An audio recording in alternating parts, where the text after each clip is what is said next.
Buyo-buyo. Ito yung buyo-buyo guys. So sa bundok bundok ng tralala. Ito pala, ano to, prutas ba to or what? Kahoy lang yung kap na ano kape. Pero ito bunga guys, bunga ng ano, ng kahoy. Yung hinog pala no. Pag hinog, matamis na may konting asim. Parang lasang atis. Atis guys. Ang pagkain nito guys, pag ganito, susubo mo parang pansit.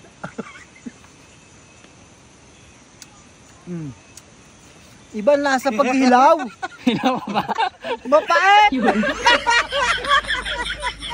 Kanina, yung nakain ko matamis. Bakit hilaw ito? Mapait! Yan guys. May mapait. Kanina ang tamis. Hilaw na ata. So guys, parang lason. Ayan. Na-experience namin maligo sa ilog, which is hindi naman normal sa amin dahil malayo kami sa ilog. Lalo na ito, galing to sa dagat. So ngayon may mga nakakain kami dito ng mga hindi namin alam na pagkain pala. Makakasurvive ka dito, baka malason ako nito ha. Anong tawag? Buyo-buyo. Buyo-buyo. O sige, mapait na guys. Guys, yung si Captain Bin at saka si Nunoy naghahanap ng hinog na ano, buyo-buyo. Kasi kanina yung una namin kinain matamis-tamis. Eh bakit itong huli namin kinain parang lason, mapait. Ayan, naghahanap sila. Dito kami sa tabi ng kalsada. Naligo kami, kita nyo guys, ang ganda ng daan dito oh. Tapos bundok talaga siya. Ayan. Naligo kami. So ato, tingnan nyo oh.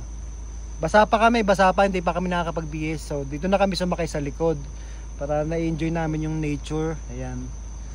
So mga basa pa kami, may kasama kaming dalawang aso, si Gris at saka si Choco. Ayan, si Choco.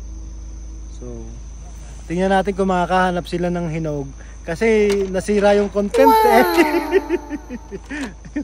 Naghahanap pa sila doon dalawa oh, para mapatikim sa amin. Ayan, sakay kami sa Raptor ni Kap Kilvin. Hanap. Maganda dito sa lugar na to ng Tibuli guys. Sa Tibuli kami, yan, ganyan ang makikita nyo dito. Puro bundok. Pero maganda dito talaga. Nature lover ka. Ayan. Si Mangiso nakarating dito sa bundok guys. Good afternoon na. Buyo-buyo guys. Sa bundok ng Tibuli, South Cotabato guys. So galing kami ngayon sa ilog, naligo kami. So marami nga pala dito mga edible na pagkain na hindi namin kilala.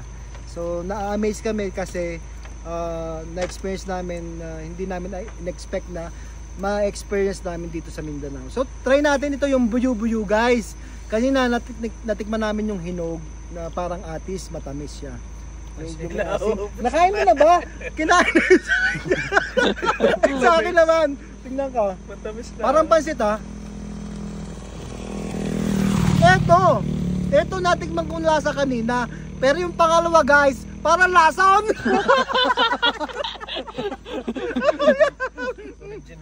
Parang atis talaga. Masarap. Galing pa yun doon.